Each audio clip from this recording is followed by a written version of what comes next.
We'll now progress into the first session of today. I think we have a very interesting day ahead of us at a very interesting time for the European energy infrastructure. The EU is very clearly at a crossroads right now, and this is a subject that, as we all know, is very dear to the Lithuanian presidency's heart. We know now that the target of completing the internal energy market by 2014, set by leaders several years ago, will not be met. Today, Europe's 28 national energy markets are related, but they're not united, and progress is seriously off track. Politicians can point fingers of blame, but the fact is there's plenty of blame to go around. And I think what we can do here today in this room is try to figure out solutions. Now, there are two problems with how this project has gotten a bit off track. On one hand, a lack of political will, and on the other hand, a lack of financing, partly owing to the economic crisis. Now, here in this room, we have both political and business leaders, so I think we're in a very good position to come up with some solutions. So today is going to be focused mostly on the political level. We've divided the day into two halves. One half in this morning session, or this early afternoon session, we have speakers who represent the perspective of the European Union. In the afternoon, we will have speakers representing the perspective of member states. And hopefully we can come up with some solutions that can be undertaken by both the EU and the member states. So let's start out with, I'll introduce you to each of our speakers here. I'm sure most of you are already familiar with. To my left here, we have Günther Oettinger, the Commissioner for Energy. To his left, we have Jaroslav Neverovic, who is the Minister of Energy for Lithuania. To his left, we have Jerzy Buzek, who is a member of the European Parliament and, of course, the former president of the European Parliament. And to his left, we have Fatih Birol, who is the chief economist at the International Energy Agency. Let's start with Commissioner Oettinger, who can tell us a bit about the Commission's recent work on this, which I'm sure will include something about the Connecting Europe facility. Commissioner?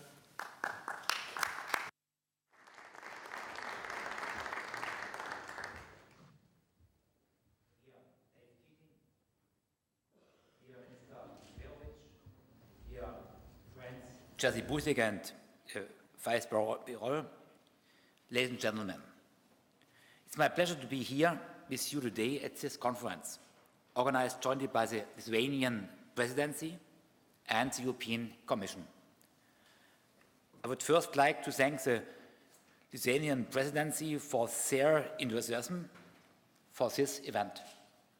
Lithuania and countries like Lithuania, inside and outside our European Union, well understand the benefits which come from being part of a larger European or pan-European market, and the need to complete work as quickly as possible. For months, if not years, Europe's energy markets have looked to Europe for a stronger lead in infrastructure planning. For years, the EU has been granting only very limited financial support to trans-European energy projects. But then the wheel started turning.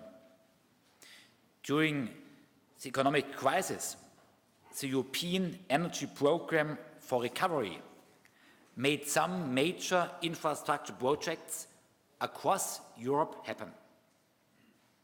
With our third package, regulation was made more effective, and ENSOs for gas and electricity and ACER were established.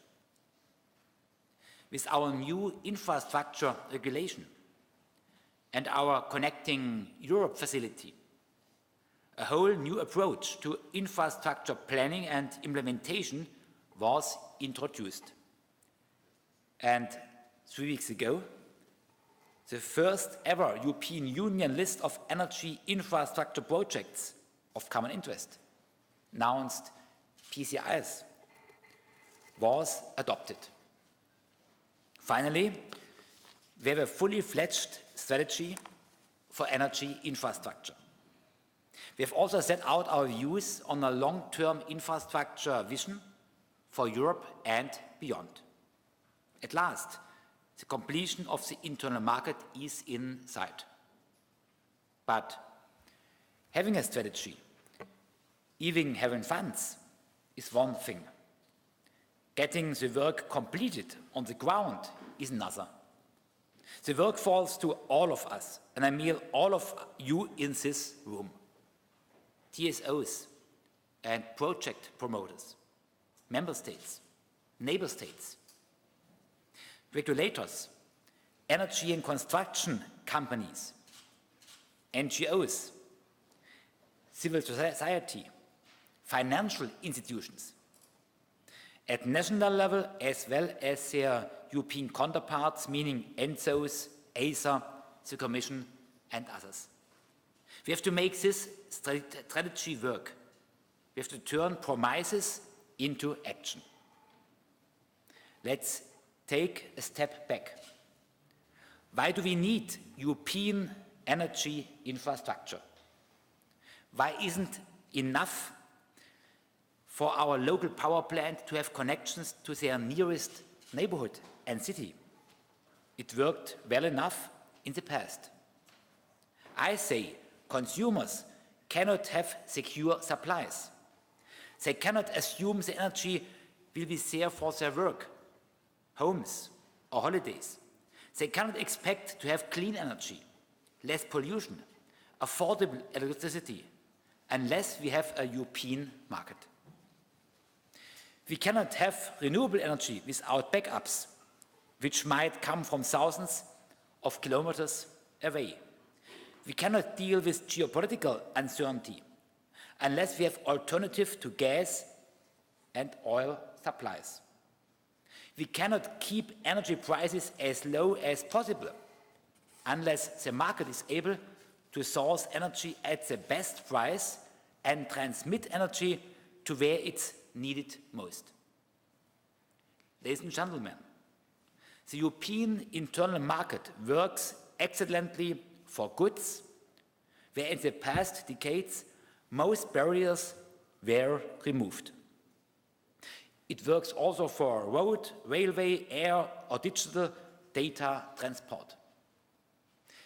If you compare our existing infrastructures, our highways, our railways, our digital agenda, our hubs and our regional airports, in quality and capacity to our energy infrastructure, power and gas, so we live mainly in the 19th century in our energy world. And we have to come on the same level as highways and railways and hubs and regional airports, and our digital agenda is working today in a quite good manner, I think. In energy, with 28 national and regional puzzle pieces, in both power and gas, we are still far away from a true single market for energy. The key for integration is twofold. Firstly, of regulatory nature, which will be put in place through the third package and other measures from our Commission side. Secondly, of technical nature, means infrastructure. But above all, the challenge is one of mentality. It's time to abandon national boundaries when planning and implementing EU's energy infrastructure. The energy market must catch up with sectors such as manufacturing and freight transport. Why is it possible to buy French champagne or German beer in Vilnius, but not to benefit here from the Spanish or Portuguese sun and wind power? Up to 2020, about 200 billion of investment is needed to upgrade and expand our European transmission networks. If we do it right, and this means very often doing things together in a European or pan-European team, this investment will pay off in annual savings of some 50 or 60 billion by 2030, resulting mainly from reduced generation costs and lower wholesale prices for gas. This could also help keep energy prices in check. Connecting Europe is our objective.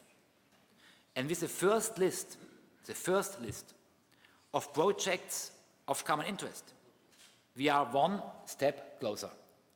We have worked together for a long time to identify the 248 projects of common interest on this first list.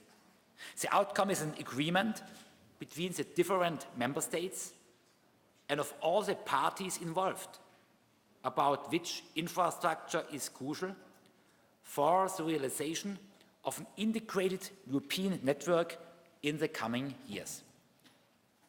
Investments in these projects will become more attractive as they will get the necessary permits faster and benefit from improved regulatory conditions. Some of these projects may also receive financial support granted under the Connecting Europe facility with €5.8 billion earmarked for energy networks. Adoption of the facility is scheduled for end of this year. So, the framework is in place.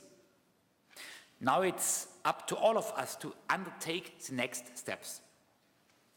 Among other things, we will need to create the right investment incentives to ensure that private investors come on board, but avoiding overcompensation, which none of us can afford any longer in times of economic austerity. Ladies and gentlemen, what will member states gain once all PCIs are in place? The impact will be quite impressive, in particular for the Baltic states, which will finally get away from their low 4% electricity interconnection levels towards the EU, but also for basically all other member states where interconnection levels of less than 10% will be a thing of the past. And it's also an amazing step towards improving the EU's security of gas supply, with almost no member state remaining single source dependent. This first list is mainly focusing on the completion of an internal energy market without borders, with only a few projects reaching out to neighboring countries or beyond. To remove internal bottlenecks means further work, particularly on the Iberian Peninsula, the Baltic energy market, the North Sea grid, electricity highways and smart grids for electricity.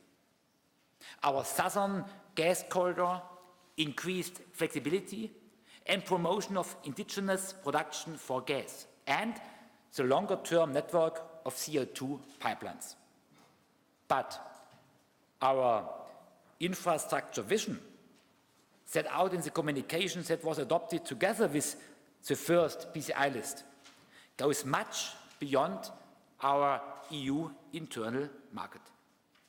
We want to explore options to link the Union beyond its borders to, for example, the energy community, Turkey, the North African and Eastern Mediterranean countries.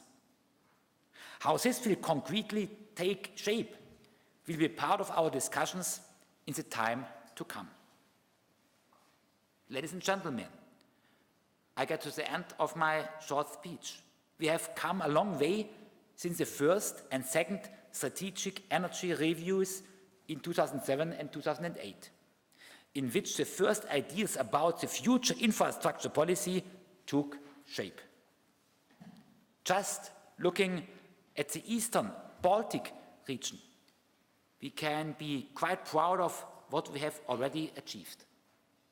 From being fully dependent on the Russian system, with the help of the EU, we have managed to link their electricity system to Sweden and to Finland and integrate them in our EU market. But we do not stop here. In fact, what I have presented today is not the end of a long story, but rather the start of a new one which now needs our joint forces in order to end in a fully integrated trans-European energy network that reaches beyond its borders. I am now glad to listen to your views and ideas on the challenges ahead. Thank you all for your work and for your today's attention.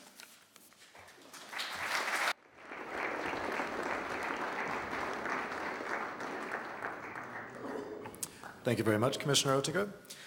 Next, I would like to invite to speak from wherever he would like to speak, Minister Neverovic, who can tell us the perspective of both the Lithuanian EU presidency and, of course, Lithuania as a member state.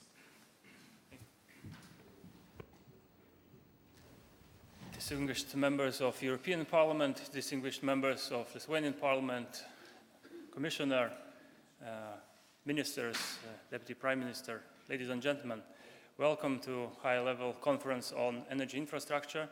This is one of the most important events for Lithuanian presidency, so this is a good occasion to thank the Commission for cooperation during this conference organization, but also during the whole presidency so far. We are having interesting times for energy sector recently. We have a shale gas revolution going on in the United States. This is having an impact globally, certainly on European Union as well. Market models are changing, especially in gas. We are hearing discussions about the creation of a global gas market, integrating the fragmented gas markets, moving from oil indexation to greater influence of spot markets on the contracts. We have renewable sector, which is going fast towards competing on the market, but still having its challenges with balancing and storage. We have countries who struggle to secure safe base generation, but certainly European Union progress towards internal energy market is one of such profound processes. And this is surely the right direction. We need competitive energy prices for our consumers and our businesses. We need to ensure that European energy infrastructure would match the consumers' demand for today and for the future. The European Union needs internal energy market that is fully functioning, competitive and integrated, providing a solid backbone for electricity and gas flows where it is needed. Adequate energy infrastructure is a precondition necessary to achieve this goal. Major steps in setting the regulatory regime were made recently, and this is third energy package, security of gas supply regulation, 10-year regulation, network codes, regulation on Connecting Europe facility. Effective cooperation mechanism at regional and EU-wide level occurred. However, despite these developments, the member states are still lacking the adequate interconnectivity. Latest few months, examples in Baltic's electricity market, when sudden disruptions in energy supply and generation made the electricity prices go up, gave us again an understanding that energy market cannot work and provide the expected results without a sufficient interconnectivity. Furthermore, without a properly developed European energy infrastructure, there is little rationale for trade under the same rules. And finally, well-developed energy infrastructure is necessary to give equal benefits to the consumers and businesses. So recently selected and approved projects of common interest, if implemented, will significantly contribute to removing barriers to the EU internal market. Implementation of the PCIs will start a new era of EU-wide energy infrastructure development. It will integrate member states' networks and will end its energy isolation. Moreover, it will facilitate integration of renewable energy sources across the Union, open new gas corridors, and will offer alternatives to member states which are still dependent on a single source of electricity, oil, or gas supply. Completion of almost 248 projects covering 12 regional areas will enhance the preparedness of the system to take up network flows effectively respond to the demand-side requirements, as well as help to maintain system stability. Projects such as Southern Gas Corridor will connect Caspian region with Europe, enhance diversification of gas supply, and ensure uninterrupted supply. The North Sea's offshore grid will link the wind farms and other renewable energy sources across the northern seas of Europe. Electricity interconnections between Spain and France will increase the security of the system and help to integrate renewable energy. And then I'm particularly excited about BEMIT, which is Baltic Energy Market Interconnection Plan, found its place in the list of PCIs. All BEMIT projects aim at diversification of supplies and eliminating the energy isolation in our region. The completion of the PCI list was a notable process in itself. It was a comprehensive and continuous work of all stakeholders involved: the Commission, national regulators, ACER, and member states. One of the key features of the PCIs and one of its strengths is that the projects were agreed on at least 2 member states basis. It shows that the completed list of PCI is a result of solidarity among the member states. The list of PCIs is a unique opportunity, from one hand, to implement already mature projects, from the other hand, to raise the maturity of current concept projects. For some projects, PCI process will be a catalyst to start territorial and environmental impact assessment processes. For others, it will be an occasion for stakeholders to address the modalities of concept projects. One of such projects to be matured is Baltic State synchronous interconnection with continental European networks. This project is of strategic importance for the fully fledged Baltic State integration into EU system. However, a lot of work should be done together with our neighbors. Respectively, we see a lot of major developments in these projects already. At the end of September, the feasibility study of the synchronous interconnection variants has been completed. Currently, we are at the edge of discussing the further steps amongst the ministries of the Baltic states. Moreover, this project is discussed with our neighbor Poland, which is of a key importance for the success of this project. And I am glad to mention that a week ago, during our meeting with Polish Deputy Prime Minister, we have agreed that TSOs will perform a pre-feasibility study on necessary interconnections for this project.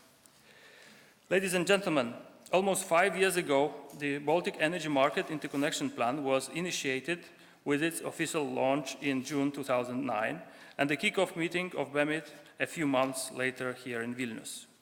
Today, after 4 years, we agreed on the list of PCI projects and are having a kick-off meeting of PCIs here in Lithuania again. As Lithuania is a consistent and active developer and player of the EU energy infrastructure policy. I see many parallels, and what is extremely important, the new quality and quantity of the EU energy policy developments. BEMIP was a clear step to regionalize energy infrastructure development, and PCIs are the extension of that as they promote the Europeanization of energy infrastructure. BEMIP is one of the pilot projects of EU energy infrastructure development, and it is a success story of infrastructure and market integration. In principle, it started also as a list of projects, and now we can draw some conclusions already. First conclusion is on financing. In 2009, the European Energy Program for Recovery was launched to co-finance projects designed to make energy supplies more reliable and to help reduce greenhouse emissions. Our region experienced Program for Recovery advantages as it helped to kick off NordBalt, the electricity interconnection project between Lithuania and Sweden, and expansion of Latvian grid. It is evident proof of how important EU financing is for developing energy infrastructure in the EU, as often it has been difficult for commercial entities as well as national governments or consumers to cover all the costs.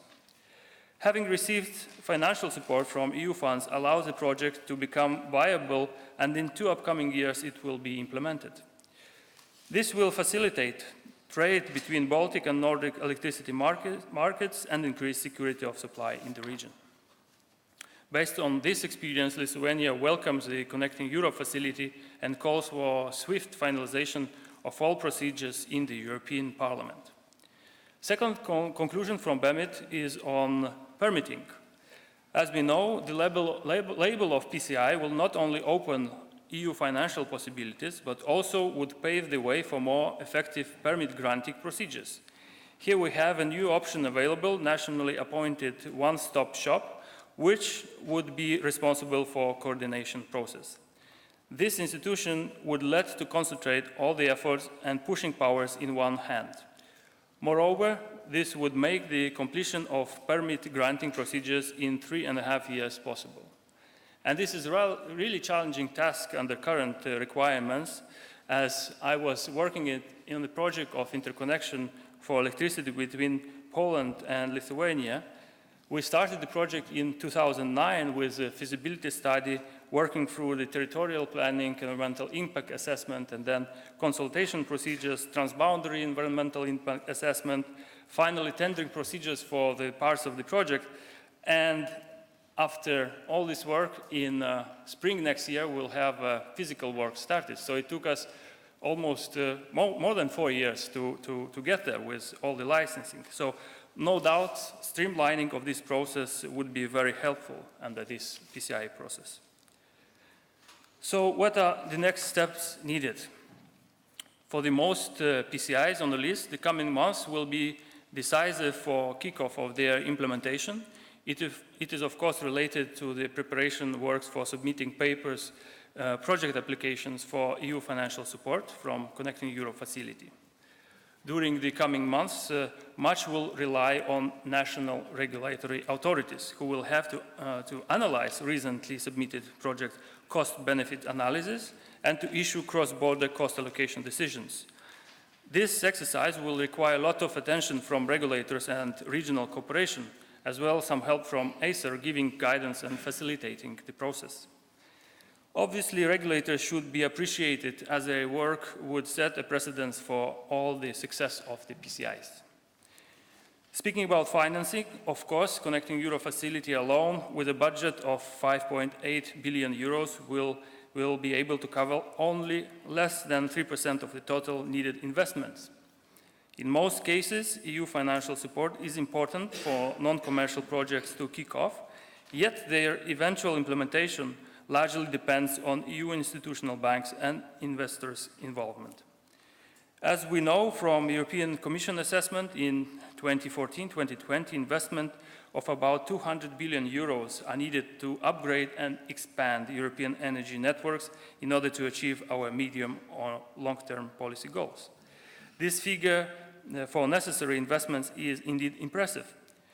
However, it can generate important savings of up to 40 to 70 billion euros on an annual basis by 2030 in terms of avoided generation costs and more competitive energy wholesale prices. We should appeal to financial institutions for their attention and flexibility, as this is important for successful rollout of the PCIs.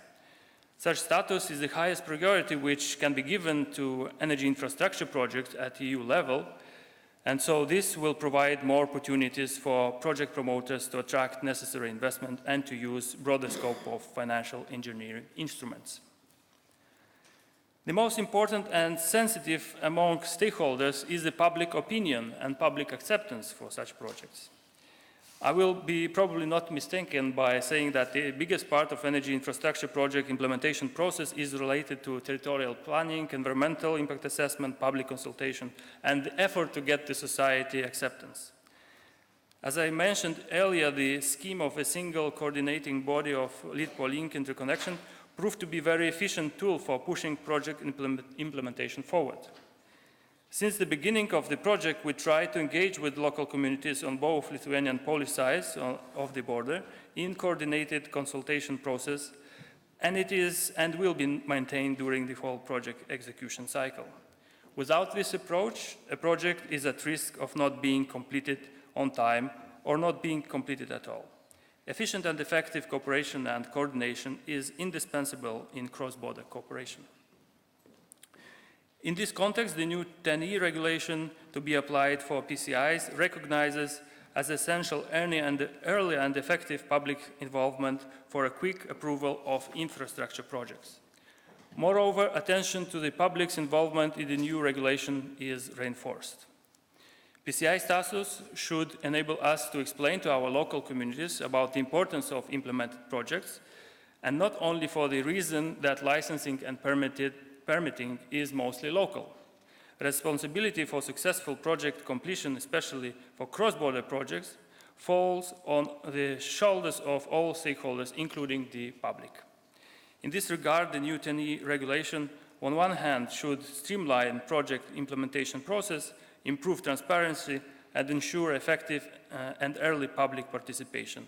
On the other hand, it might also contribute to changing a widely popular not in my backyard attitude that often constitutes a major barrier for achieving strategic goals, not only of individual member states, but also of the whole EU. And finally, the list of projects of common interest is a historical precedent, but this historical precedent could become a reality of infrastructure in place only when all the stakeholders will dedicate their efforts to the implementation of these projects. And the chain of stakeholders is quite long. It's decision makers, project promoters, regulators, banks and financial institutions, society. And everyone is important. Everyone is important in this room as well, so let me wish you a very fruitful and useful discussion during this conference, and also wish you all the strength to continue implementing the PCI projects as we move forward towards the common internal EU energy market. Thank you very much.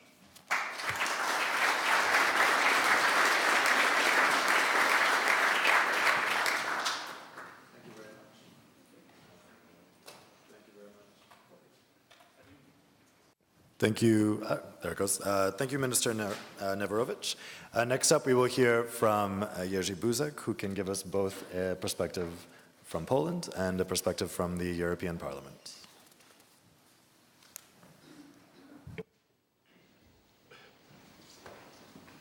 Thank you very much, Mr. Chairman. Mr. Minister, Commissioner, ministers from the Member States, ladies and gentlemen, I'm very glad being here.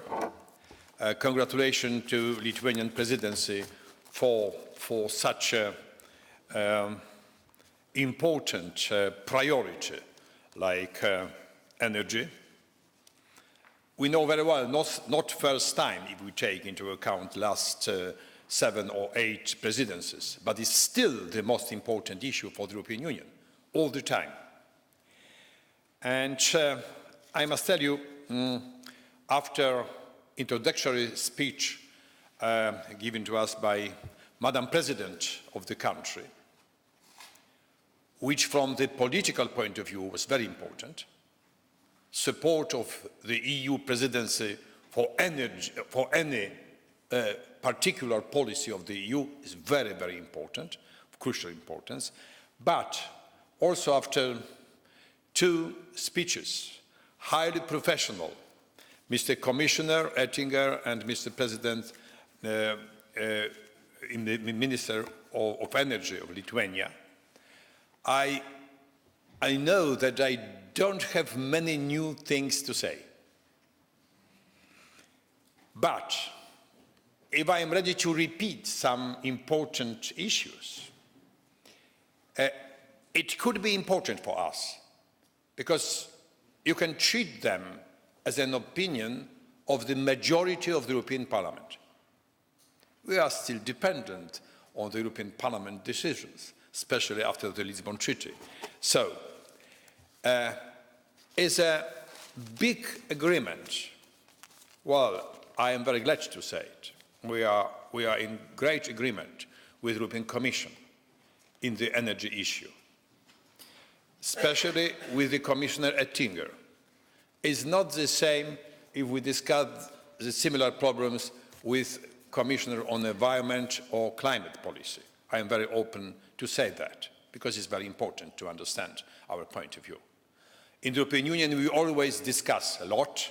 It's very important, because we should take into account all the opinions, also opinions environmental committee or opinions on climate change. But now we discuss the energy issue, as a matter of fact. And we know that from point of view of exit strategy from the crisis, energy issue for the European Union is of crucial importance. We wouldn't like to neglect any other environment, climate policy, not at all, but we would like to achieve excellent and efficient exit strategy from the crisis. Well, let me start from the past. 13 years ago, I was sitting not very far from this place, close to Polish-Lithuania border, with then Prime Minister of the country, Andrius Kubilius, and we were discussing the energy bridge between Poland and Lithuania. We are 13 days later, and the bridge was not built yet. We can ask what was the main reason for that. Of course, lack of money. But on the other hand, of course, we need to create the right legal framework. So we need always both of them. And thanks to many initiatives of the European Commission, which have been done in the last years, like security of gas supply directive, efficiency directive, coordination of gas and oil purchasing outside the European Union, and so on, so on. At least 7, 8 crucial legislation pieces.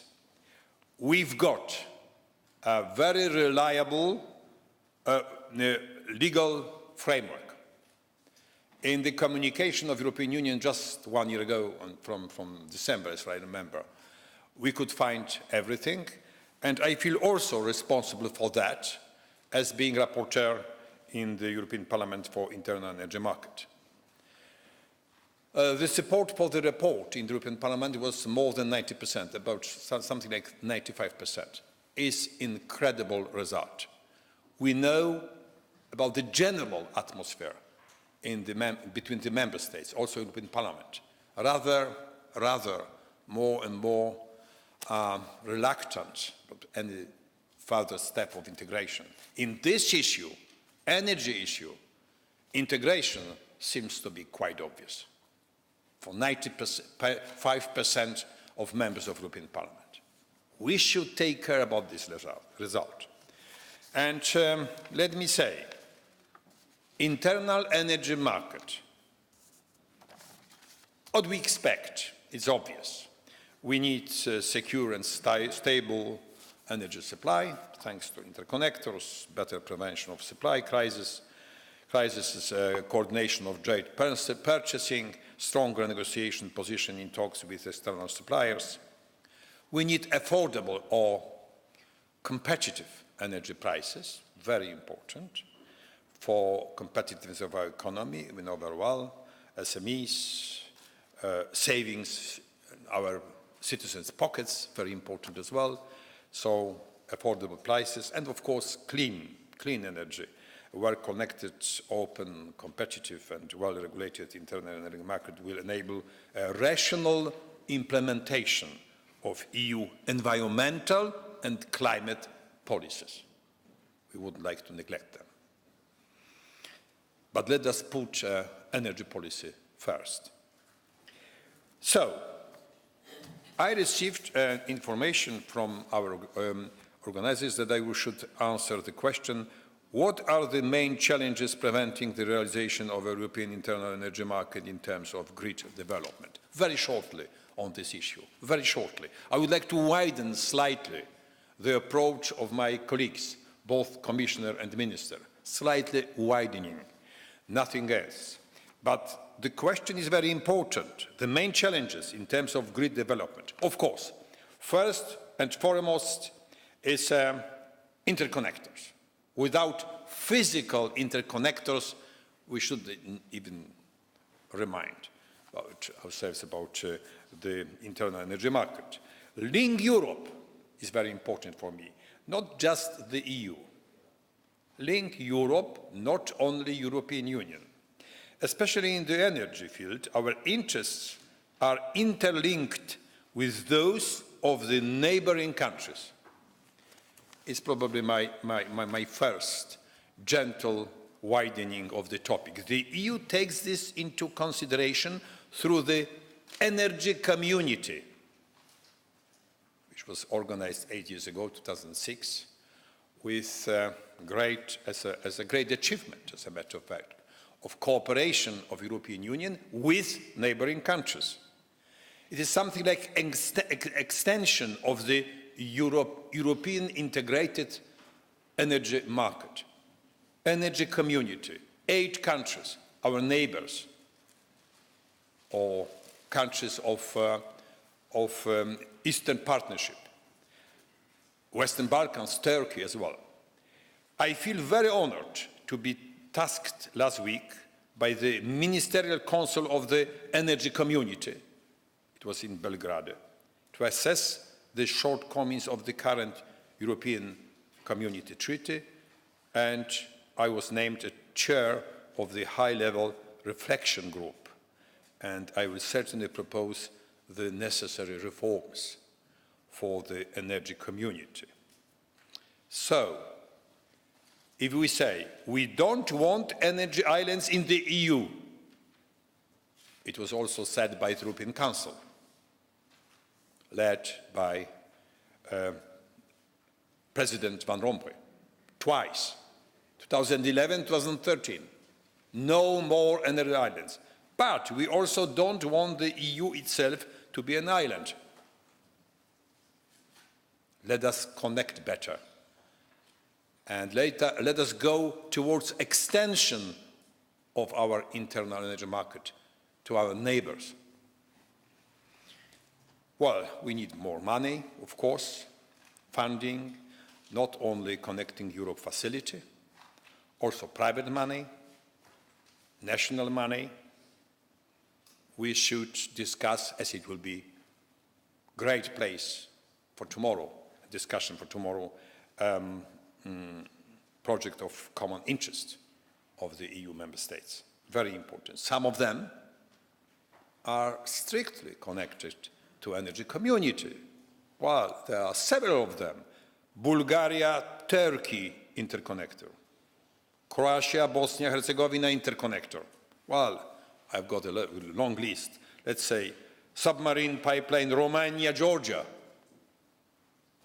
or gas pipeline from the EU to Turkmenistan via Turkey, Georgia, and Azerbaijan. Well, energy community, close to our borders. So, what we need, answering the question, what are the main challenges? Interconnectors, very shortly. Common rules for trade. It was said by both Commissioner and Minister, of course. Transmission, distribution codes, fair access to the energy grids by all the participants from the EU and from the outside EU, while similar level of support for renewables, for example, or maybe it's good time for that, to stop all the subsidies, not only for fossils, but step by step also for renewables. We think about that. It could be a very important issue for the next years. Of course, stopping regulated prices, step by step, not suddenly, and taking care about some consumers which are in difficult position. We must always take into account. So any intervention to the market from any member states without harmonization. If we want to have a single market, internal market, we should harmonize any intervention. And third point, interconnectors, common rules for trade, and third point, implementation of the existing law, both in the European Union and in the energy community, because they propose, as a matter of fact, 8 countries outside the European Union and the neighbors, they propose similar solutions as we have today in the European Union. For example, third energy package. We've got a lot to do to have it really implemented in our member states, and European Parliament supports very strongly European Commission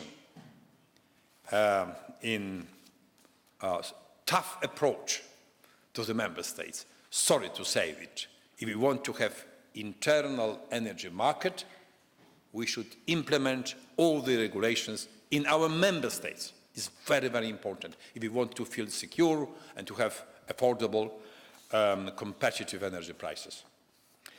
And let me add 2 additional points, very small. I was also asked about that by organizers, so let me say a few words. First is a short point. The internal energy market is open to all energy mixes and sources. We should take into account the Article 194 of the treaty, not only 191. It's very important that we could open such a possibility. Of course, using all the best technologies, and then using Article 194, energy mix depends on the member state, we can be very close to fulfilling the Article 191. It means environmental protection, climate protection. So best solutions from point of view of technologies. And second important issue, European internal energy market must be free of the outdated system of oil-indexed gas price. We must try to renegotiate all the existing long-term gas contracts and bundle the prices. Prices for oil, as you know very well, are still very high. For gas, global prices are much lower, and avoid the indexation mechanism in the future. Because we must understand and remember that all the contracts were signed on the basis of existing law. So we should not be too tough renegotiating our contracts, but we should try to do so. It is impossible to effectively address the challenges of the 21st century using the 20th century methods. Well,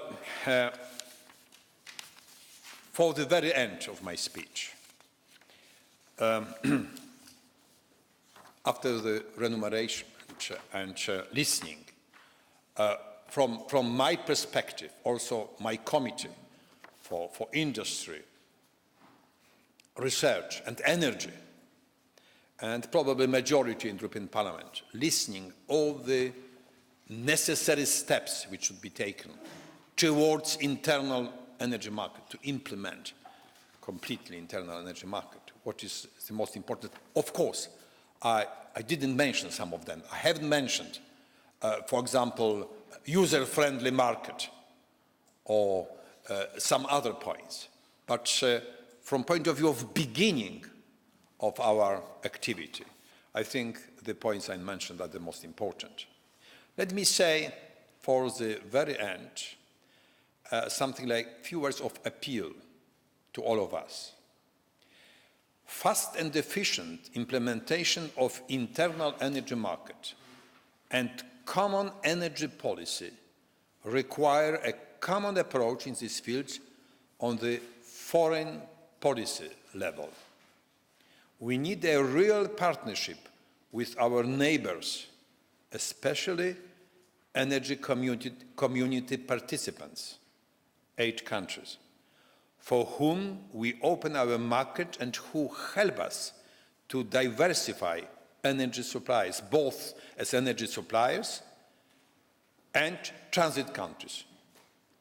To achieve such an efficient cooperation based on trust and genuine political will, enormous efforts of energy and economy ministers and the European Commission must be followed by a strong involvement and determination of the Minister of Foreign Affairs of the EU member states and our neighbouring countries, as well as European External Action Service.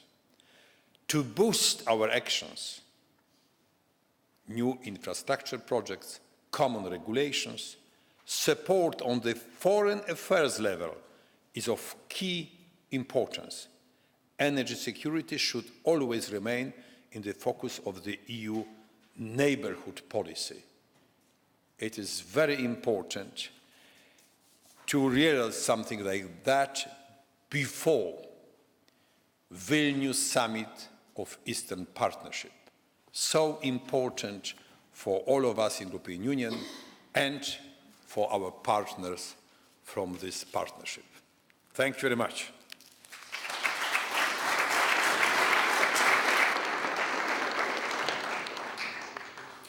So we will shortly have a presentation from Dr. Birol, but since it will take a moment to set up his slides, maybe we'll take one question from the audience while we're waiting. There's a gentleman in the back. I think there's a microphone here. Go ahead, maybe we could just wait for the microphone. At first, I want to say thank you for wonderful speech.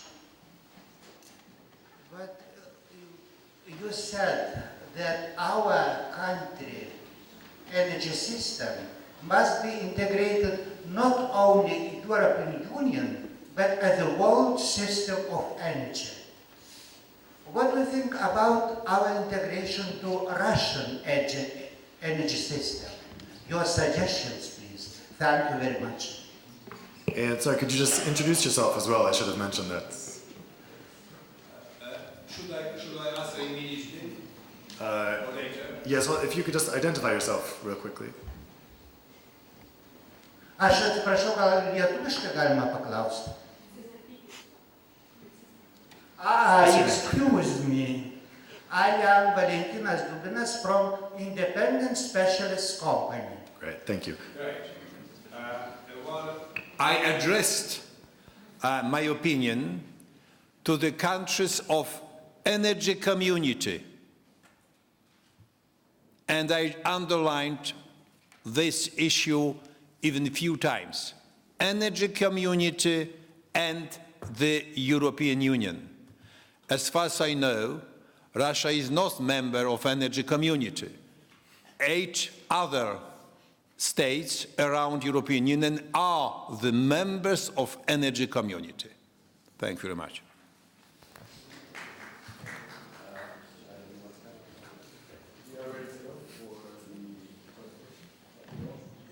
Very good. Good afternoon, ladies and gentlemen, Mr. Chairman, Mr. Commissioner, Mr. Minister, and Mr. Busek. Good afternoon. I would like to talk today briefly on one single subject: European energy prices. Where are they going and what are the impact of that? I believe current European energy prices are a major headache for the trade balance in many countries in Europe, competitiveness of major heavy industries in Europe, and the budget of the European households. But more importantly, I believe there is a risk that this headache may transform itself to a migraine and can be with us for many years to come if we do not move. Now, before going to Europe, just 1 minute on the global picture. Europe is not an energy island. And we know that the global energy system, the fundamentals of global energy system are shifting, and there are 3 reasons for that major shift in the concept and the mechanics of the global energy system. The first one is, in North America, we see major increase of oil and gas production. Not only shale gas, but the shale oil is coming. As of today, in the United States, shale oil production, only from shale oil, is about to reach 3 million barrels per day, which means one Kuwait coming from the US shale oil. And this has major implications. Second, nuclear power. Some countries, after Fukushima, decided to change their nuclear policies. Rightly or wrongly, this is another issue. But what happens in Europe, in Germany, Switzerland, in these parts of the world, or in Japan, will have implications on other fuels. Because if nuclear goes down, it has to be compensated by other fuels, and it affects the markets.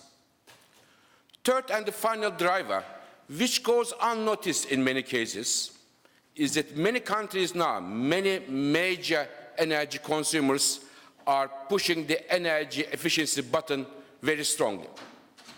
In Europe, we have an energy efficiency directive, which is a very good news, but the major push for energy efficiency today is also coming from the United States and also from China.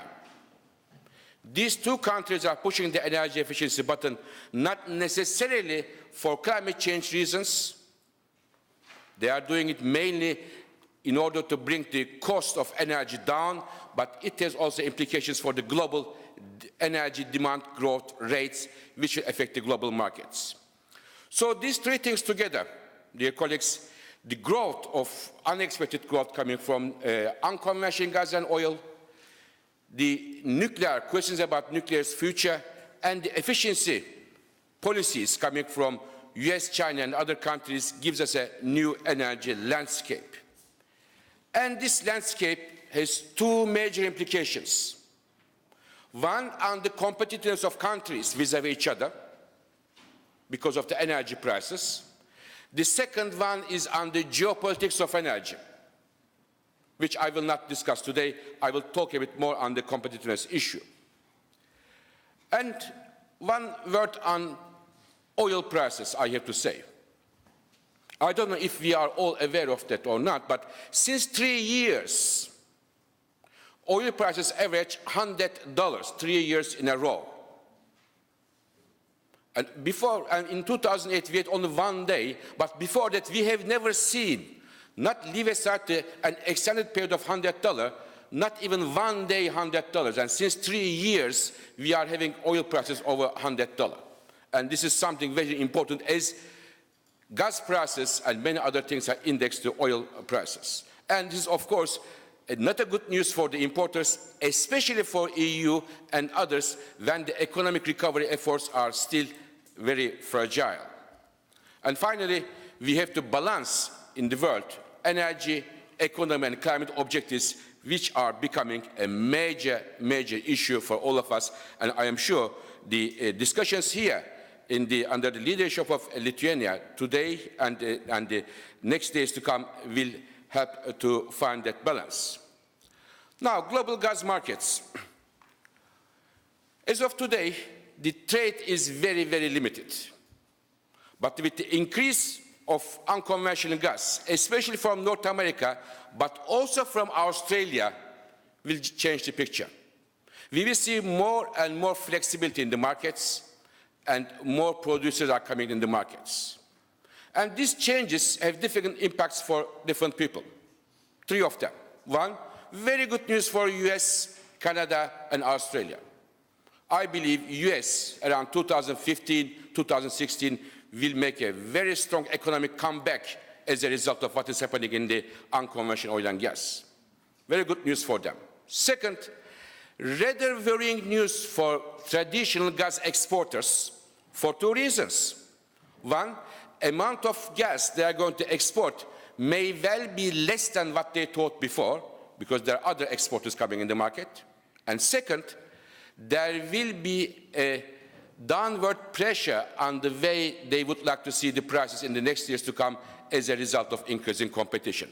This is the second group, which is not a good news.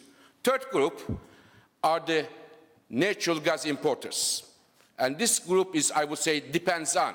The first group, good news, second group, bad news, and third group depends on.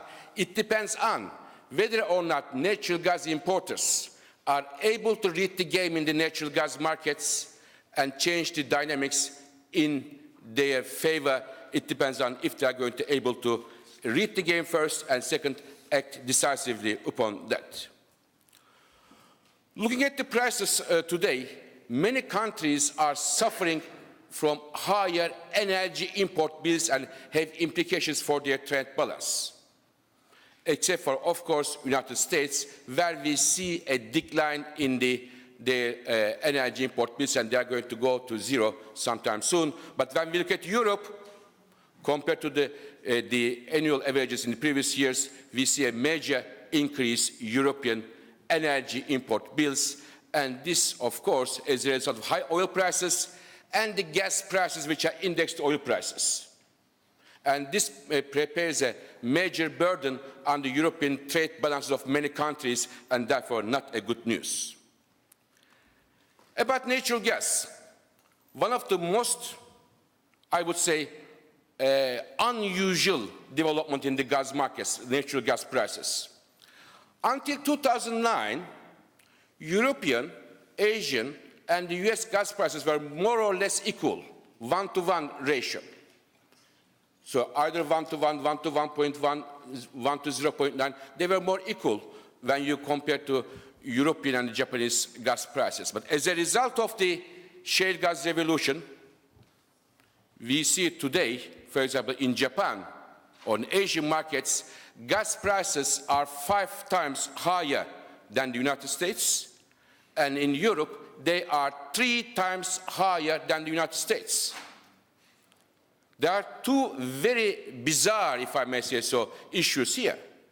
One, I do not know any single other commodity which is so important, and you see huge differentials like that, with huge implications. And second, only 5 years ago, even 4 years ago, they were more or less equal to each other. It happened in a very short period of time with major implications. And I would say this is the headache, but the migraine is, I believe, these differentials will more or less remain so for many years to come if we do not move with major implications. Now, about the electricity prices. This was the electricity prices in different countries in the world in 2002. And when you look at today, for example, when you look at Europe and United States, in the industry, they were more or less equal, Europe a bit higher, but today there is a huge gap between Europe and United States, 2.3 times higher. European industry pays 2.3 times higher electricity prices compared to the United States. And Japan even higher, mainly as a result of nuclear power replaced by LNG and other fuels. And this has, of course, implications for many areas of life in Europe and in Japan. When you look at the industry sector, which we did, we look at the countries use coal, oil, gas, electricity, and combine them, make a weighted average, a basket, in the last 10 years, how they evolve. In the United States, the weighted average of energy used in the industry was more or less stable. In Japan, we saw a major increase, especially, as I said, with the shutdown of nuclear power. In China, a slight increase we see, and also a major increase in Europe. So in terms of the energy input to the industry, cost of energy, there is a big gap between the China and United States versus Japan and Europe when you put all the energy sources together. This is, of course, ladies and gentlemen, important for the entire industry, but it is more important for some than the others. When we look at some of the industries, such as glass, pulp of paper, and cement, the cost of energy in the total cost is about 30 to 40%, which is still very significant. But if you go other industry sources, such as aluminium, petrochemicals, and so on, the share of energy in the total cost is substantially higher. This means even a slight increase in the cost of energy in these industries will make a major difference in their profits, in their survival, and in their competition with the other countries. If the electricity price in one country is 2-3 times higher than the other, these industries will have to work a lot to compete with others. It is not only industry who is affected from this headache of oil energy prices. When you look at the share of energy in household spending in different parts of the world, in Europe, we see that it reached the record levels. This is the heating bills, this is the lighting bills, electricity bills, this is the transportation bills. So, of course, as such, the consumers, the citizens, have to put more money aside for energy than the other people in the other parts of the world. Now here, what can we do? I would like to leave here with you with two thoughts. What can we do? One of them is, according to our analysis in the World Energy Outlook, we are going to release a report on this in about 10 days of time about energy and competitiveness. You will see there. About 2/3 of the existing gas contracts in Europe are going to expire within the next 10 years of time. 2/3 is a big amount. And most of them are, if not all, indexed oil prices. When those contracts were made, ladies and gentlemen, the markets were dominated by sellers. But when these contracts will be renegotiated, I believe the hands of the buyers will be much more stronger. Therefore, there is a very strong ammunition instrument in the hands of European countries to renegotiate those contracts and get some prices which reflects the realities of markets much better than what they do now. The second one is on a front that the European Commission, led by Mr. Oettinger and the others, are working very hard to improve energy efficiency in order to reduce the natural gas imports. Our analysis show that with very basic policy steps, one can easily bring the gas imports 100 BCM down, which is about 1/3 of the current levels, especially in the heating, industry, and power generation side. So these two areas, we believe, are key.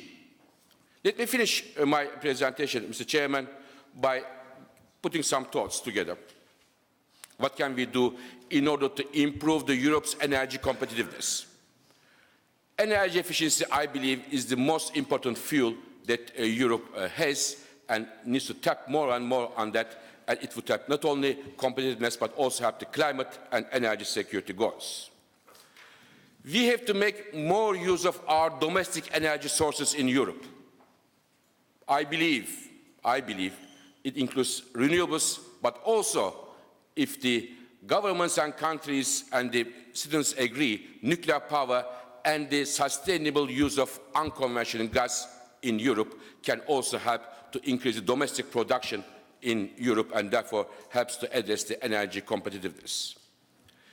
As I mentioned, the renegotiation of the long-term gas contracts, this could bring the prices significantly down and therefore lessen the burden of the gas imports bill in the key countries, key demand centers in Europe. I believe today the main topic of the discussion today, as Mr. Commissioner mentioned, the completion of the internal energy market will put downward pressure on the cost of energy in Europe's economy by increasing the overall market efficiency in Europe. Finally, I want to leave you with a rather, I believe, worrying note. even if all these four major things I suggest you, to improve the efficiency, to improve the domestic production and so on, do take place, there will be, fortunate or unfortunate, whoever you are, there will be still a significant price gap between Europe and some other countries in the world, especially for the industry sector. Therefore, the heavy industry sector in Europe, which is the heart of the European manufacturing and the employment, for that, I think Europe has to give a good thought how to protect, how to go ahead with the European heavy industry in the next years to come in the light of rather high energy prices when compared to the other parts of the world. Thank you very much for your attention.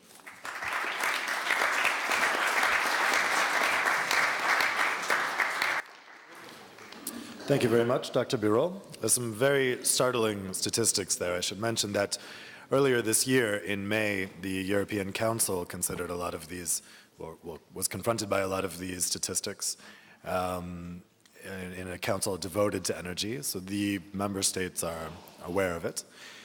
But there are differing opinions on how to proceed. So we have about 25 minutes left in this session for some questions, which gives us a good amount of time. We have here representatives from the three EU institutions, the Commission, the Council, and the Parliament, and also Dr. Birol, who can speak to us about the statistics. So you have a wealth of knowledge here before you, so I would encourage you to fire away with your questions. I wanted to start, though, with a question to the three representatives of institutions that we have here. All three of you, obviously, you mentioned the projects of common interest and spoke very highly of them. And we probably have a lot of people who are enthusiastic about the exercise in here, but they haven't been entirely popular with everyone. Last month, when they came out, there were several people who were upset about their own projects not being on the list, or certain types of projects not being on the list. There were some complaints about renewables, there not being enough renewables projects. Earlier in the year, we saw the Deputy Chairman of Gazprom write an opinion piece, which was published by our newspaper, among others, criticizing the PCI approach as a bureaucracy, hand-picking certain projects, and saying that he would prefer a market-oriented approach, and rather implying that the rest of the projects that are not chosen as PCIs would continue to suffer with red tape, or would be at a disadvantageous, would be in a disadvantageous position. So I was wondering if I could get from the three of you your thoughts on A, why the PCI approach, the EU selecting specific projects, is needed rather than a purely market-oriented approach, and B, whether projects that are not selected as PCIs should be worried that they're going to face some kind of unfair competition. Perhaps we could start with you, Commissioner? I think our PCI approach is a market-based approach, because most of our investments have to come from private investors, from TSOs, from energy companies, from financial institutions, and so on. But what they need is clarity and security, or there is no investment. Investors have to look what is the best option. They can invest in offshore drillings in Brazil, or in railway systems in China, or in investment funds in the US, or in energy infrastructure in our pan-European region. And so they need some long-term security, because pipelines need some 30 years or more. Supergrids need 20, 30 or 40 years. And so it's up to us, and it's a public-private partnership. It's a market-based system. Regulation is key, but we need some stable European and pan-European policy. And our first list is just our first list. It's a story for the next 5 to 15 years. I'm sure we will complete our pan-European infrastructure map maybe in 2035, up to 2040. But we start now with our first list. And in 2 years, we will come with a second list. And in 4 years, with a third list. And so it's a step-by-step strategy. And who is on our first list will start to get permits and maybe some European money in next 2 to 5 years. And now we start our discussion about the second list and the third list and so on. It's a mid and long-term strategy. But we have a clear vision.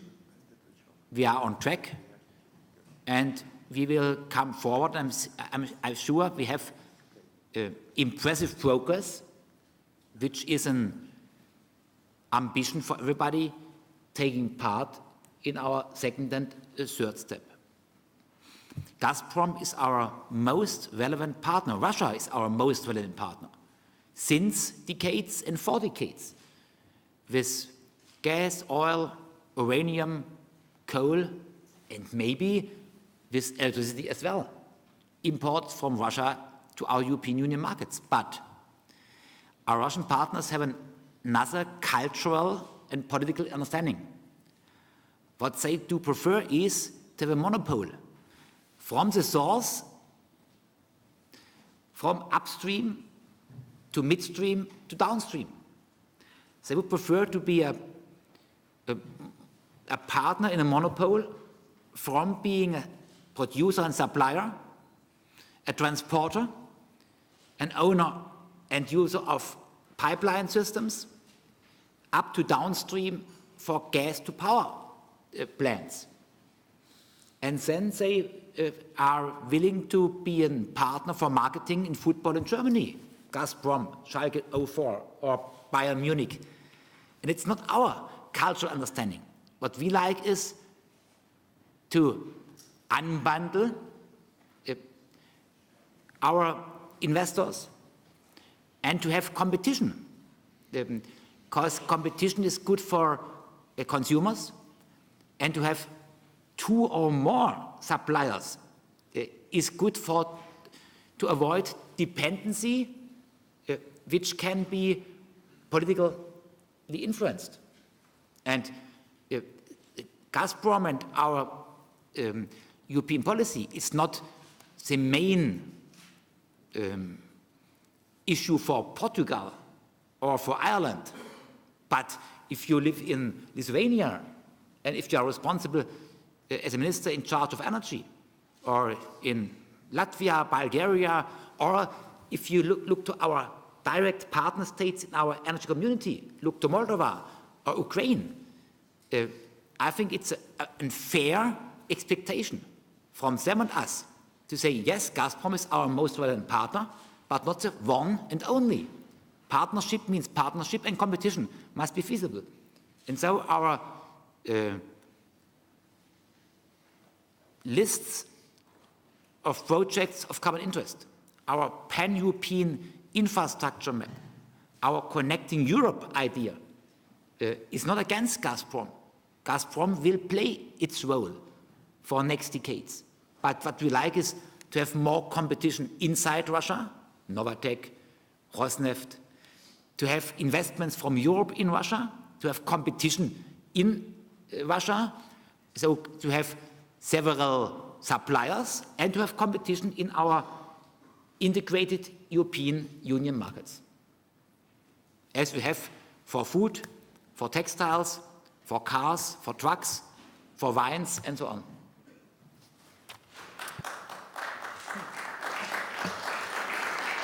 Minister, how would you respond to the Gazprom criticism? criticism? Thank you. I think the Commissioner covered extensively your question.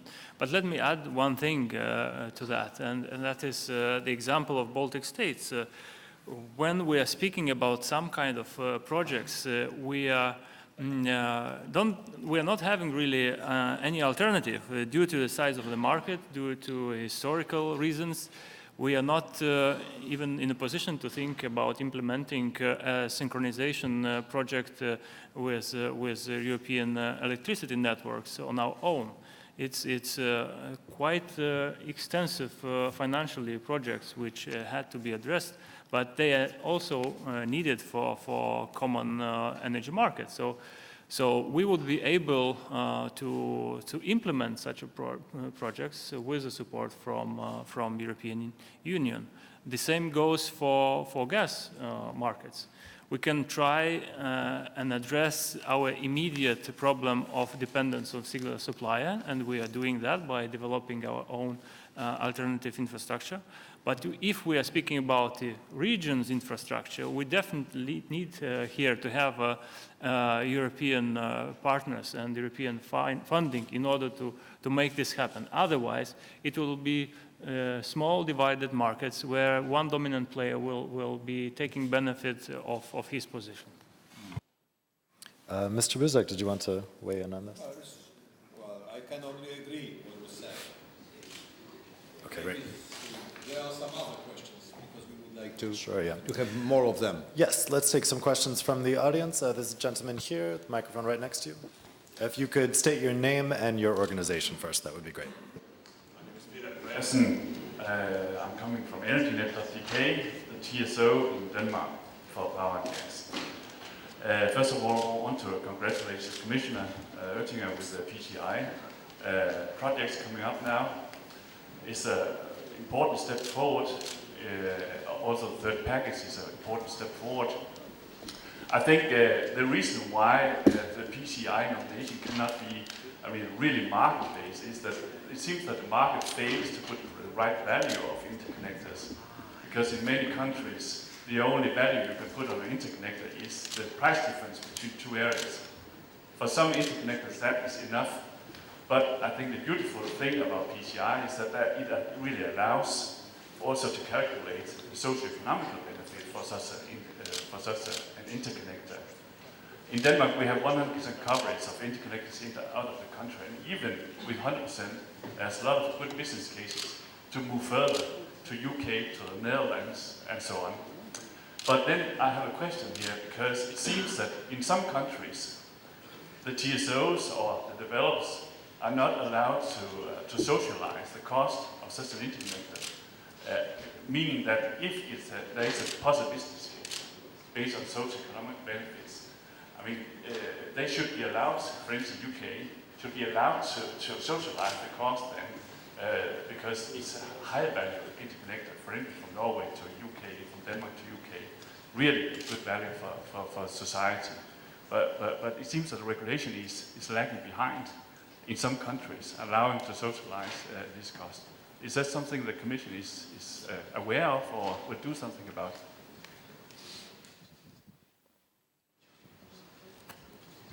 It's an interesting issue, and it's typical for Europe. Europe is not centralized. Europe is an unique association of 28 member states, 28 regulators, more than hundreds of TSOs, but Europe is the only functioning continent global-wide. Let me be quite clear. I would prefer to have one regulator, one regulation. I would prefer to have an Europeanized energy policy. But sorry, where do we come from?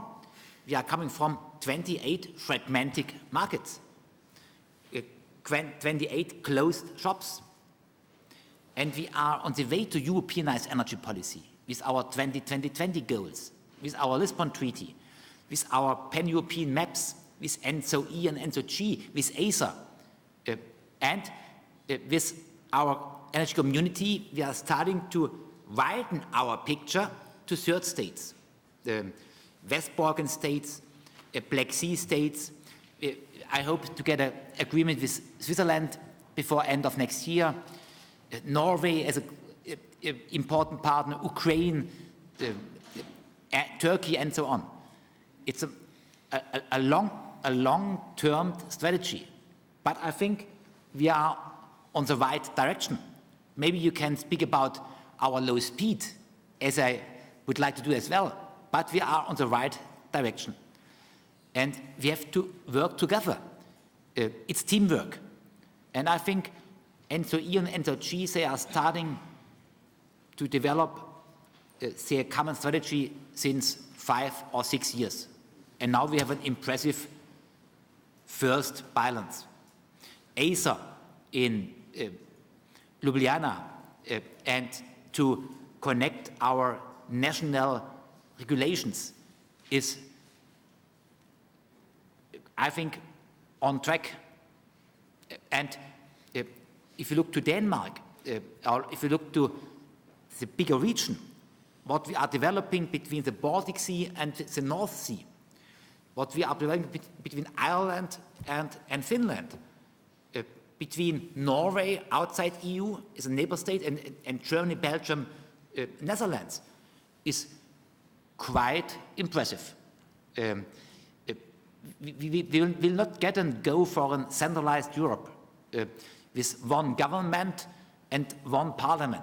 We have national parliaments and national governments and national ministers in charge of energy, but to accept existing institutions and to work together in the best manner. And I think this conference is an example therefore as well, with people from all over Europe, from NGOs, TSOs, regulators, governments, several ministers, and so on. And I think we should continue to work as an evolution, because I don't believe that a revolution will work in Europe in these years. Great. Now I think we had another question in the back. Thank you. My name is Christian Egenhofer from the Brussels-based Center for European Policy Studies, and my comments go mainly to Fatih Birol. We also did studies for the European Commission on assessing energy prices for 8 sectors. They're almost to be completed, not yet published. I think the Commissioner Services has seen some of the results. So we agree the European energy prices will not be low. But one question I have to Fatih Birol, which data are you using? We were using data delivered by companies and then validated. We looked into energy bills, so we didn't use Eurostat. And of course, that makes a difference of what data were you using. Second, I think very important also to mention is the huge differences across regions, across the European, across member states, which is important. Also, member states have some duty to this, and I just see here Jerzy Buzek. The Polish power price is higher than across Europe, and this is partly because there is no market coupling. So that's a homemade issue by Poland. Now, finally, there is, of course, huge differences of gas and electricity. And in electricity, we had for one sectors we analyzed, electricity prices went down. Why did they go down? Because there's overcapacity in generation capacity. And the second reason for electricity prices to go down is the renewables, which had short-term or near zero short-term marginal cost. So electricity prices went down because of this. Of course, industries benefiting from this low wholesale market had exemptions, and which happens in some of the member states. Thank you. Thank you. Dr. Birol? Thank you. Just to first clarify that this is not the study that I mentioned. The study will come out in 1 week of time with rather, I believe, striking results. But the data is official data. Countries' official data, the data is in the market, and some of the data I show you are already in the newspapers. The price differential of gas, and everybody knows, I just put it together, that today it is 3 times in Europe, higher than the United States, 5 times in Japan, higher than the United States. Electricity prices, they're also there. These are official data, and these are data that we cannot, how shall I say, we cannot avoid to underline that there is a big price differential between Europe and the rest of the world. Of course, as you mentioned, within Europe there are some price differentials between the countries. This is also true. But I believe, I don't know the numbers yet by heart, but I can guess that even in Europe, in many cases, the lowest energy prices country will have still higher prices than the United States. So this wouldn't change the main argument here, that my point, it's a headache now, and if we do not move, it will be transform itself to a migraine for many years to come. And therefore, the alarm bell here.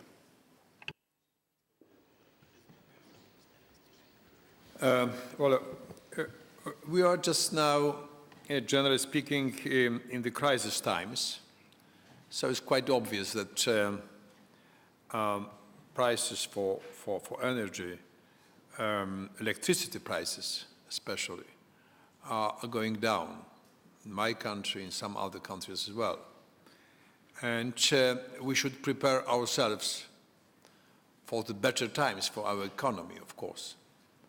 And we can say today that as another winter season approaches, Brits are worried about blackouts, I've heard. In my country, in 2 years, we could also expect something like blackouts, because we must close some old coal power plants, up to 25–30% of them in next 3–4 years. So you could imagine the result of such a situation.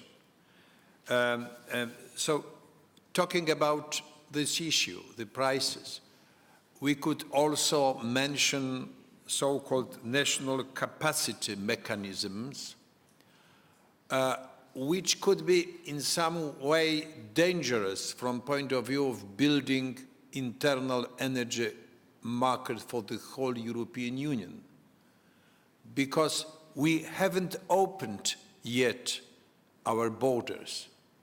We don't have enough interconnectors, but we should imagine European Union as a one country, big country, 500 million citizens, and to build new capacities, generation capacities, especially not grids, but generation capacities, in the certain places. For example, not on the opposite side, the same internal border of the European Union, because it is not highest efficiency to build too big,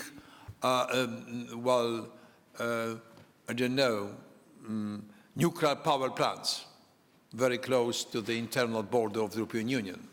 So a national capacity mechanism should be taken into account very seriously if we think about internal energy market. Another very short remark about, we are divided, of course, European Union, but we have checked recently our idea of integrated market on the basis of some, let's say, regional energy markets. In some way, Czech Republic, Hungary, Slovakia, and Scandinavian countries, central part of Europe, and we know that it does work. It could help us, certainly. So that's the reason that the mission of building of internal energy market is very important for all of us.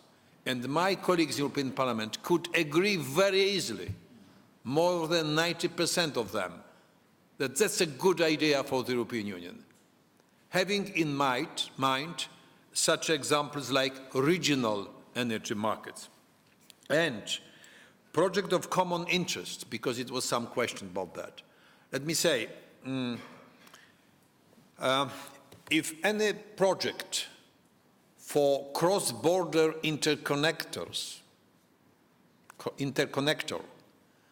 was commercially very attractive, it was probably built. So that's the reason then that from national level and from the European Union level, taking care about security of supplies, general, and also future affordability of energy, competitiveness of the prices.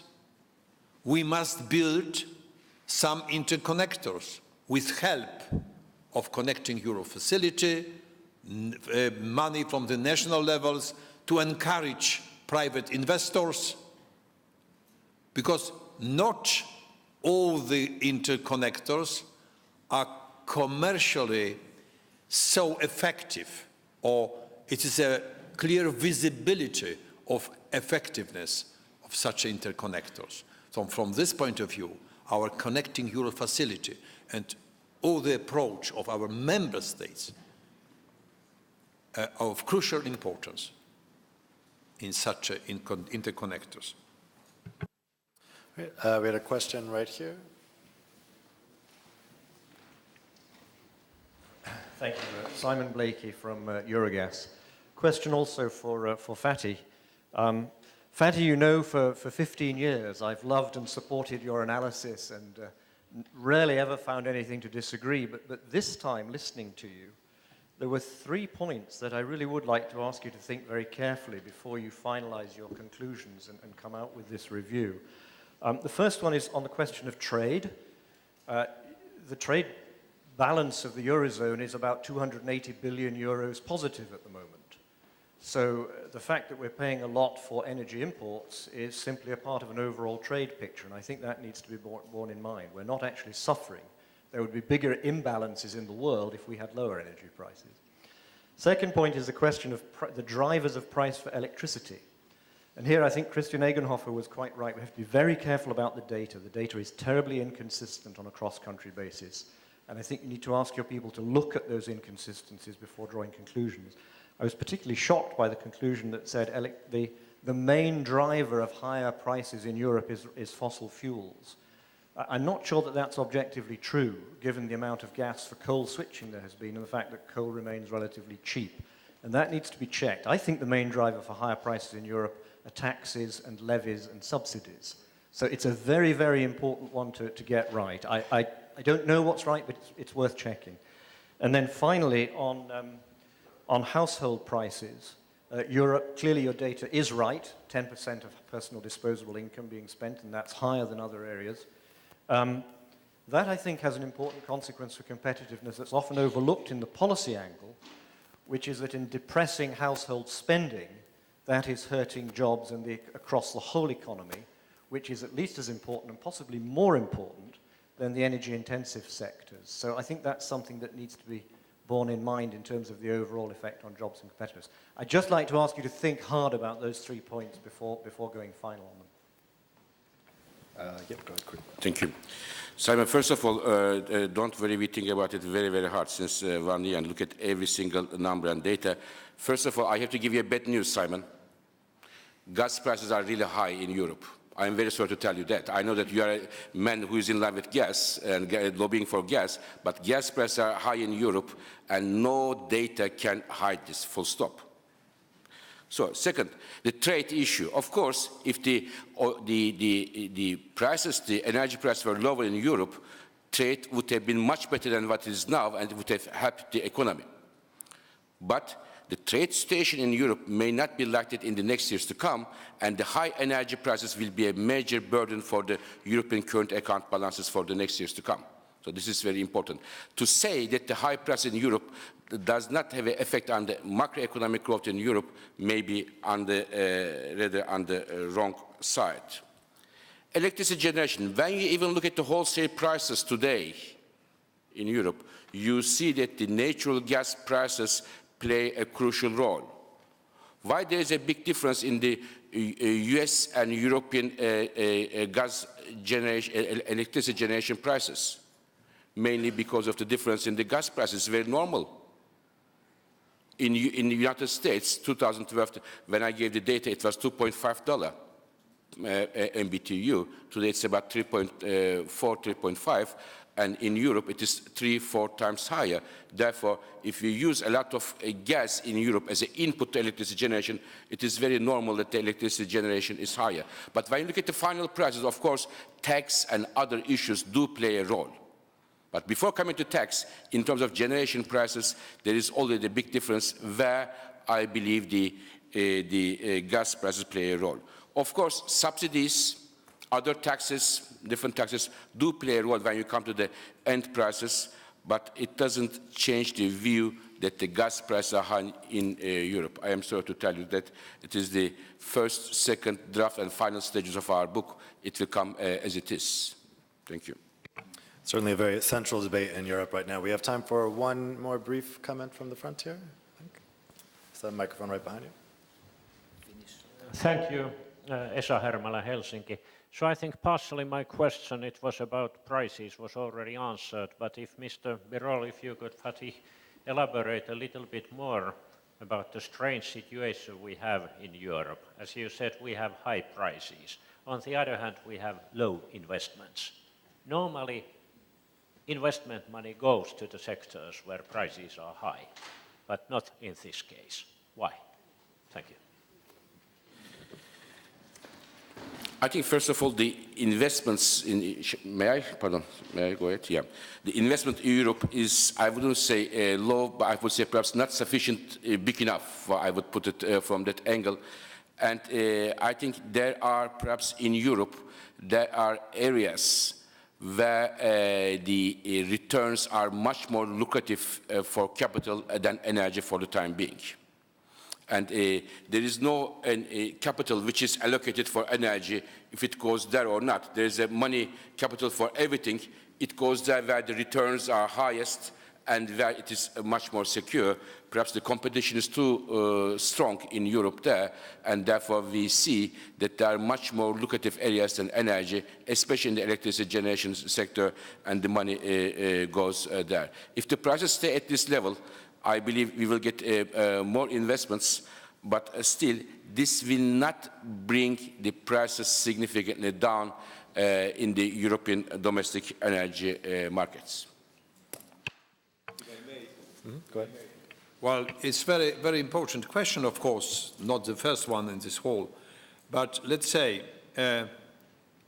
uncertainty of the future regulation of the European Union and some uncertainties about the climate policy of the European Union is one of the reasons for that. Because we need our investment for next 30, 40 or 50 years. So it's not easy to decide. But I think it's not the most important reason in my country. Because in my country, electricity prices are very low today. And to go to any investment is extremely risky. And even state companies wouldn't like to start at all.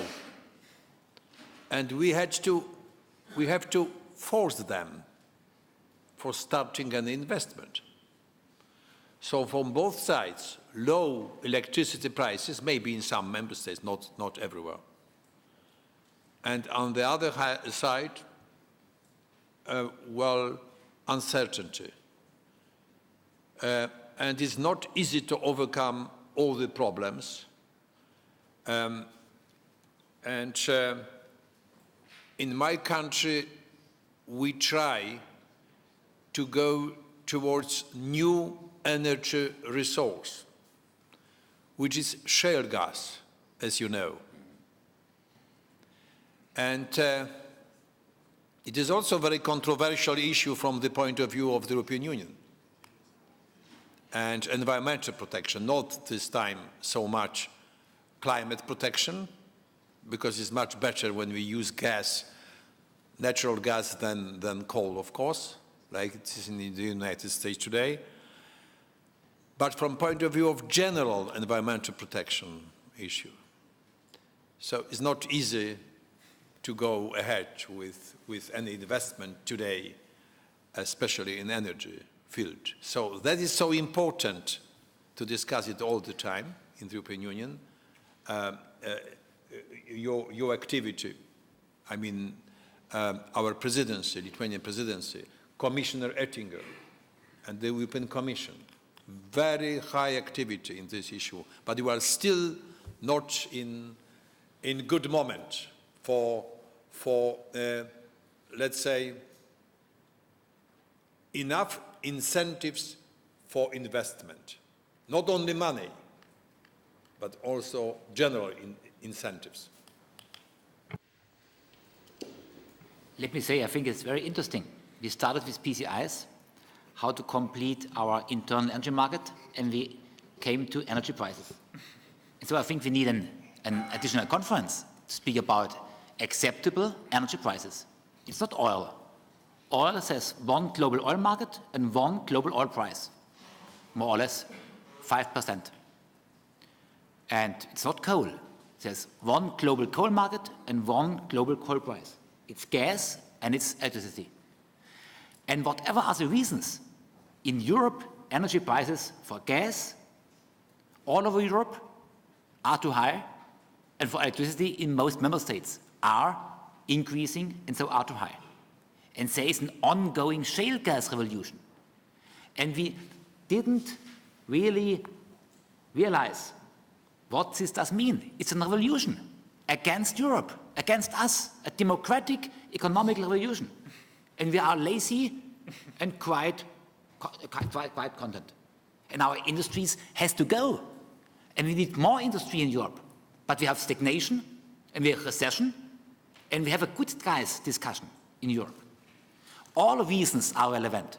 It's fossil fuel costs, but our bid said fossil fuel energy will increase in price. We lost this bid. I'm sure a barrel of oil will not cost $150 in 2030. Maybe 120 or 90 or 90.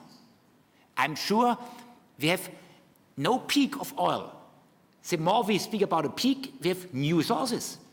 We have new sources of oil, conventional, unconventional, with offshore drillings in the Arctic, in Brazil, offshore and so on. We have unconventional sources, and the world is using these sources. And Europe is speaking about a peak and about a bit against decreasing fossil fuel prices. It's our fragmented system to support renewables. We need a more and more coherent system to optimize renewables in our European Union and outside with our neighbors. And it's taxation. All reasons are relevant. But at the end of these reasons, we have too high and increasing prices, and we lose competitiveness day per day. And so we have to bring in Commission's analysis, energy prices, where do we come from? What is our actual status? What is our outlook? And we have to react. My colleague, Minister Neverovic, will be host when we have an informal energy council in December in Brussels, speaking just about energy price development. And we must be much more sensitive, everybody of us. Just one argument. We speak about a legal framework beyond 2020. We speak about targets for 2030.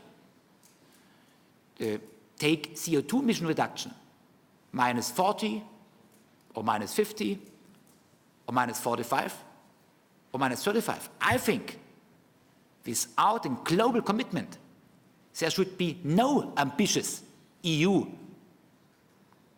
emission reduction target, standalone. But we have so many good guys in Brussels, in our parliament, in our commission, in our council. Take these G12 green ministers in charge of environmental issues, and there's no reaction from our side. I think we are too lazy. We need a coffee break now. Thank you. Okay, thank you very much. Certainly a controversial topic, which I am sure will continue this afternoon. Let's go ahead and take our coffee break now. If you could reassemble for our discussion with national ministers at 10 minutes after 4, and if you could join me in a round of applause for our speakers. Thank you very much. Very interesting topic.